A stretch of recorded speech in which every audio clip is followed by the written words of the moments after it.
ప్రస్తుతం మనతో పాటు ప్రముఖ ఆధ్యాత్మికవేత్త, ఐకాన్ ఆస్ట్రాలజర్ గట్టపల్లి సురేష్ బాబు గారు ఉన్నారు. గురువుగారితో మాట్లాడతాం. నమస్కారం గురుగారు. జై శ్రీమన్నారాయణ. గురుగారు, జనవరి నుంచి డిసెంబర్ వరకు 2026 కొత్త సంవత్సరం సింహరాశి వారి పరిస్థితి ఎలా ఉండబోతుంది? కొత్త సంవత్సరం వీళ్ళకి ఏ విధంగా కలిసి రాబోతుంది? ఎలాంటి ఇబ్బందులు ఎదురవుతాయి అంటారు? ఓవరాల్గా ఎలాంటి జాగ్రత్తలు తీసుకోవాలి ఈ సంవత్సరం అంతా కూడా? ఖచ్చితంగా మనం చూసినట్టయితే కనుక సింహరాశి, ఈ ద్వాదశ రాశిలోనే సింహరాశి. సింహరాశి అనగానే అందరూ గర్జించేటువంటి రాశి అనుకుంటారు. అట్లా ఏం లేదు. ఆ రాశికి ఉన్నటువంటి పేరు సింహరాశి అనేది. కాకపోతే ఇక్కడ 2026 సంవత్సరం ఏదైతే ఉందో, ఈ 2026 సంవత్సరం 2025 సంవత్సరం కన్నా కూడా కొంచెం భిన్నంగా మారబోతుంది. కొంచెం బాగుంటుంది అని కూడా చెప్పొచ్చు. ఎందుకంటే ఈ సింహరాశి వారికి శని భగవానుడు మారిన తర్వాత కొంతమేర ఇబ్బందులు అనేది చవి చూస్తూ ఉన్నారు 2025 సంవత్సరంలో. దానికి భిన్నంగా కొన్ని గ్రహాలు కూడా వీరికి సానుకూలంగా ఉండడం, దాంట్లో ముఖ్యంగా రవి యొక్క గ్రహం కావచ్చు, బుధుని యొక్క గ్రహం కావచ్చు, శుక్రుని యొక్క గ్రహం కావచ్చు, అలానే కేతు గ్రహం కూడా వీరికి మంచి చేయడానికి, సానుకూలంగా పరిచేయడానికి ఈ 2026 సంవత్సరం సిద్ధంగా ఉంది అని చెప్పొచ్చు. అలానే వీరికి ముఖ్యంగా చెప్పాలంటే కనుక 2026 సంవత్సరంలో 2025 సంవత్సరం కన్నా భిన్నంగానే మారబోతుంది. దానివల్ల ఎటువంటి అతిశయోక్తి లేదు దీంట్లో. కాబట్టి ఇక్కడ మనం చూసుకున్నట్టయితే కనుక మఖ, పుబ్బ, ఉత్తర ఈ 3 నక్షత్రాలు కలగలిపి ఉండేటువంటి రాసే ఈ యొక్క సింహరాశి. దీంట్లో మొదటిగా టీ టా, టీ, టూ, టా ఈ లెటర్స్, ఎం మా, మీ, ము, మా ఈ లెటర్స్, ఇక పి పాప, పియా ఈ లెటర్స్ కూడా వచ్చేటువంటి రాశి ఒకటి ఉన్నది అంటే కనుక, అంటే చిత్త నక్షత్రం మఖ, పుబ్బ, ఉత్తర నక్షత్రం ఉన్న వారైతే పీమేం పెట్టుకునేది అనుకుంటుంది. మఖ నక్షత్రం వాళ్ళు అది ఎంఎం పెట్టుకుంటా అనుకుంటుంది. ఇక మఖ, పుబ్బ నక్షత్రం వాళ్ళు అయితే టీమేం పెట్టుకునేదానికి ఇట్లా ఉంటుందన్నమాట. సో ఇలాంటి లెటర్స్ ఉన్నటువంటి నక్షత్రం, ఈ నక్షత్రాలు ఉన్నటువంటి రాశి ఈ రాశి సింహరాశి. ఈ సింహరాశిలో వారికి మొదటి 2026 సంవత్సరం ఈ గ్రహాలన్నీ కూడా సానుకూలంగా మారేందుకు అవకాశాలు ఉన్నాయి.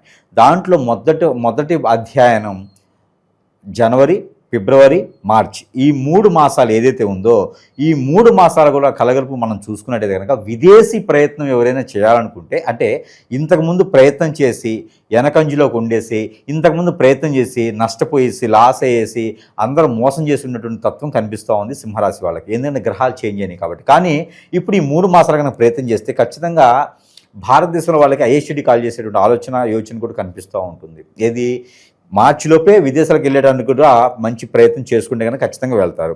ఇకపోతే ఏప్రిల్, మే, జూన్ ఈ 3 మాసాలు కనుక ఎప్పుడైతే పెళ్లి చేసుకోవాలనుకుంటారో, ఏదైతే సింహరాశి వారు ఉన్నారో వీరికి పుట్టిన తర్వాత ఒక్కసారి కూడా పెళ్ళి అవ్వకపోతే కనుక వారికి ఏప్రిల్, మే, జూన్ ఈ 3 మాసాల్లో సంబంధం కుదిరి లవ్ మ్యారేజ్ అయినా, అరేంజ్ మ్యారేజ్ అయినా అప్పటికప్పుడే అన్ఎక్స్పెక్టెడ్గా పెళ్లి కూడా అయ్యేటువంటి యోచన ఉంటుంది. శుభకార్యాల్లో పాల్గొనడం, శుభకార్యాలు నిర్వర్తించడం కూడా, వేరే వాళ్ళ శుభకార్యాలు కూడా బాధ్యత తీసుకొని నిర్వర్తించడం, ఈవెంట్ ఆర్గనైజర్ లాంటివి చేసుకోవడం లాంటివి వాటి కూడా వీరికి సంబంధాలు కుదిరి పెళ్ళి అయ్యేటువంటి యోచన కూడా కనిపిస్తుంది. కాబట్టి ఆ మేర ప్రయత్నం అయితే చేసుకోవచ్చు. ఇక జూలై, ఆగస్టు, సెప్టెంబర్లో వ్యాపార నిమిత్తంగా సెటిల్ అయ్యేదానికి ఈ సింహరాశి వారి అయితే కనుక ఎలక్ట్రికల్ బిజినెసెస్, ఇక ట్రావెల్స్ రంగంలో వారికి కార్లు, బస్సులు, ట్రైన్స్, ఫ్లైట్స్ ఇలా కొనుగోలు అమ్మకాలు చేసే వారికి కూడా, ఇలా తిప్పుకొని చెప్పేటువంటి ట్రావెల్స్ రంగాల వారికి కూడా చాలా అద్భుతంగా ఉంటుందని చెప్పొచ్చు. టూరిజం శాఖ వీరికి సింహరాశి వారికి టూరిజం శాఖ కూడా చాలా బాగుంటుంది. కాబట్టి రాజకీయ నాయకంలో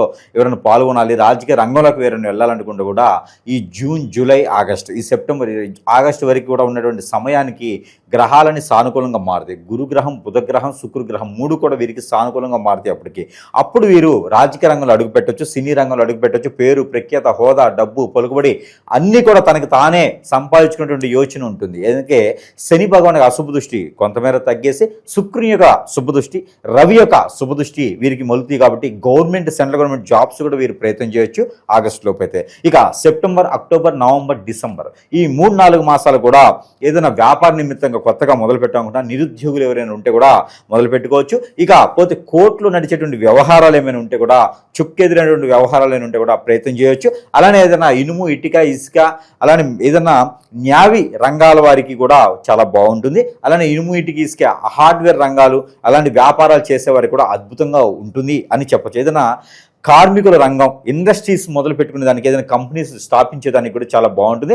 సాఫ్ట్వేర్ కంపెనీలు జాబ్ చేయడం కాదు, సాఫ్ట్వేర్ కంపెనీనే నిర్మాణం చేసేదానికి అనుకూలంగా కనిపిస్తుంది కూడా ఆ మేర ప్రయత్నం చేయొచ్చు ఒక సింహరాశి వారు. ఇక ఆరోగ్య ప్రకారంగా చూసినట్టయితే కనుక ఆరోగ్యం కొంతమేర వీరికి స్కిన్కి సంబంధించిన ప్రాబ్లమ్స్, బ్లడ్కి సంబంధించిన ప్రాబ్లమ్స్, స్ట్రెస్ ఎక్కువగా ఉండడం వల్ల సమస్యలు ఏర్పడేటువంటి ఆలోచన ఉంటుంది కాబట్టి ఆ మేర ప్రయత్నం చేసుకుంటే అది కూడా కొంతమేర తగ్గుతుంది. ప్రికాషన్స్ ఖచ్చితంగా తీసుకోవాలి, దూర ప్రయాణాలు చేసేప్పుడు ఆలోచించుకొని చేయాలి. ఇక డిసెంబర్ వరకు ఉన్నటువంటి కాలానికి చూసుకున్నట్టయితే కనుక లాస్ట్ 4 మాసాలుగా ఫైనాన్షియల్ సంబంధించినటువంటి విషయాల్లో కొంచెం ఇబ్బంది పడేటలా కనిపిస్తుంది కాబట్టి ఆ ఫైనాన్స్ సమస్యలు ఏదైతే ఉందో ఎదుటి వాళ్ళు డబ్బులు ఇవ్వకుండా ఉండాలి, ఎదుటి వాళ్ళు నమ్మకుండా ఉండుంటే కనుక ఖచ్చితంగా వీరికి అటువంటి ఇబ్బందులు పడేటువంటి ఆలోచన లేకుండా ఉంటుంది.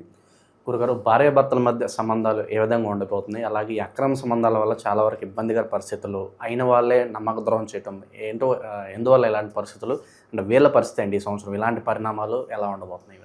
ఇకపోతే మనకి సింహరాశి అనగానే వీరిద్దరూ ఎదుటి వాళ్ళు చూడటానికి చాలా అన్యూన్యంగా ఉంటారు. లోపల ఎంత కొట్టుకున్నా కూడా బయటికి కనపడరు.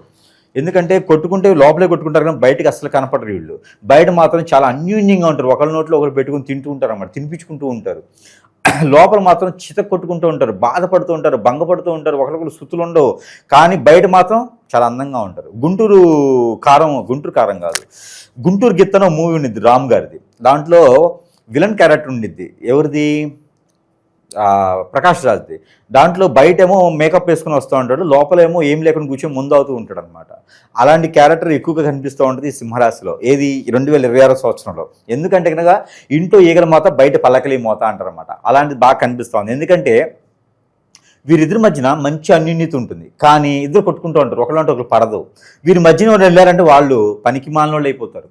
వీరే కొట్టుకుంటారు, వీరే ఒకటవుతారు, వీరే బాధపడుతూ ఉంటారు. కాబట్టి వీరికి తగాదా అవుతుంది కదా, గొడవలవుతుంది. కానీ ఎవరు ఎంటర్ అవ్వకూడదు, ఎవరిని ఎంటర్ చేయకూడదు.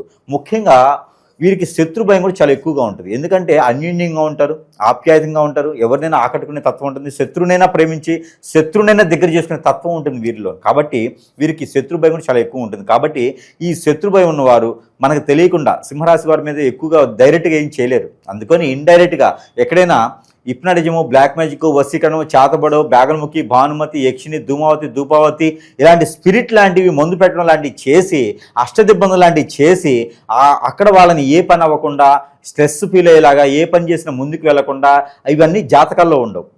ఖచ్చితంగా ఇవన్నీ సపరేట్ ఉంటాయి అన్నమాట.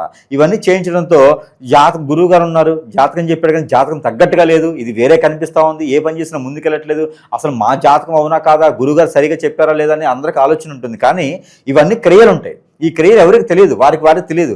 ఏదైనా సమీపంలో ఉన్నటువంటి గురువు గారి దగ్గరికి వెళ్తే అక్కడ పరిశీలించి అక్కడ దాని దగ్గర పరిష్కార మార్గం అనేది చూపించబడుతూ ఉంది. ఇక నా బొడ్డలు అయితే ఖచ్చితంగా దాని వరకు చేయించేసేటటువంటి విధానం కూడా కనబడుతూ ఉంటుంది. ఇక ఇలాంటి క్రియలు జరగడం వల్ల అనేజీగా ఉంటుంది, ఏ పని చేసినా ముందుకు వెళ్ళదు, భార్యాభర్తల తగాదులు ఉంటాయి, ఎఫ్ఐఆర్స్ పెరిగిపోతూ ఉంటాయి, వాళ్ళకి అనారోగ్య పాలవుతూ ఉంటారు, ఏ పని చేసినా వారికి తిండి ఎక్కదు, నీరసపడిపోతూ ఉంటారు. అలానే అసదిబ్బంది అయిపోద్ది అన్నమాట. మనకి దారిద్ర్యం మనకన్నా ముందు వెళ్ళి కూర్చోంటూ ఉంటుంది, జాబులు ఉండవు, చదువుకున్న దానికి విద్యకి ధ్యానం ఉండదు, ఏదో చేస్తుంటే బతుకుతూ ఉంటాం, అయిపోతూ ఉంటుంది. దీనికన్నా ఇటు వెళ్ళిపోతే బాగుండు అనిపిస్తుంది. చికాకు, కోపం, చిరాకు అన్ని రకాలు ఉంటాయి అన్నమాట. ఇవన్నీ కూడా జరిగేటువంటి క్రియల వల్ల నడుస్తూ ఉంటుంది. ఇవన్నీ జాతకంలో ఉండవు కాబట్టి ఖచ్చితంగా సమీపంలో ఉన్న గురువుగారిని సంప్రదిస్తే మాత్రమే వీటికి పరిష్కార మార్గం దొరుకుతుంది. అప్పుడు జాతక ప్రకారంగా వీరికి కనిపిస్తూ ఉంటుంది. ఇక వీటితో పాటు ఇక ఈ నవగ్రహాల దృష్టి కూడా ఉంటుంది. ఇక వీటితో పాటు ప్రకృతికి సంబంధించిన దోషాలు ఉంటాయి, పితృదోషాలు ఉంటాయి, కాలసర్ప దోషం, నాగదోషం, కుజదోషం, అలానే ఇంకా ఎన్నో రకాల దోషాలు ఉంటాయి. ఇవన్నీ కూడా సింహరాశి వారు బరాయించి బట్టగట్టి బయటకు వస్తేనే, ఈ యొక్క ప్రకృతి నుంచి బయటకు వస్తేనే అన్ని రకాలు బాగుంటుంది. కాబట్టి ఈ యొక్క 2026 సంవత్సరంలో అతి కష్టంగా 2025 కన్నా కూడా బాగుండే రాసులు ఒకటిగా కష్టపడి కొనసాగించేటువంటి రాసులు ఒకటి ఉందంటే సింహరాశి అని చెప్పుకోవచ్చు. విశేషంగా గురుగారు సంవత్సరం అంతా కలిసి రావాలి, ఎటువంటి ఆటంకాలు ఉండకూడదంటే ఎలాంటి పరిహారాలు, దైవారాధన బాగుంటుంది అంటారు? ఖచ్చితంగా వీరికి ఏంటంటే ఇన్ని రకాలుగా చూసుకున్నాం మనం సింహరాశి గురించి, ఇన్ని రకాలుగా చెప్పుకున్నాం మనం సింహరాశి గురించి. ఖచ్చితంగా ప్రతి ఒక్కరు కూడా గమనించుకోవాలి. ఎందుకంటే దేవుని ధ్యానం కావచ్చు, ఏదైనా ఆరాధన కావచ్చు, ఆప్యాయత కావచ్చు, దేవుని యొక్క కృపా కటాక్షలు వీరి మీద ఉంటాయి, ఖచ్చితంగా ఉంటాయి. అవి ఏంటంటే యజ్ఞ, యాగ, హోమ, జప, తపాల వల్ల కాదు, దానాల వల్ల కాదు. వీరికి జరిగినటువంటి క్రియ ఏదైనా ఉంటే కనుక వాటి వల్ల మనం ఏ పూజలు చేసినా పునస్కారాలు చేసినా కూడా ఉపయోగం లేదు. అవి ఖచ్చితంగా ముళ్ళుని ముళ్ళుతూనే తీయాలి. అవి కనుక మన బాడీలో ఉన్నాయి అనుకోండి, అవి చాలా సమస్యలు కొని తెచ్చుకున్నట్టే.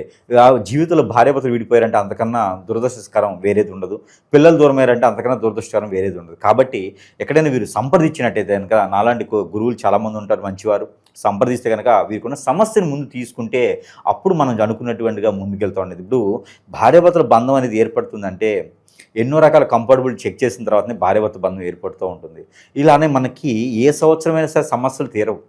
ఏ సంవత్సరం ఏజ్ పెరుగుతూ ఉంటుంది, ఓపిక తగ్గుతూ ఉంటుంది. కాబట్టి మన బంధాలు, బాంధవ్యాలు, విలువలు ఏదైతే ఉందో అవి మనలో చెడు నెగిటివిటీ లేకుండా చూసుకోవాలి. అలా చూసుకున్న తర్వాతనే మనం ఏదైనా చేయగలుగుతాం.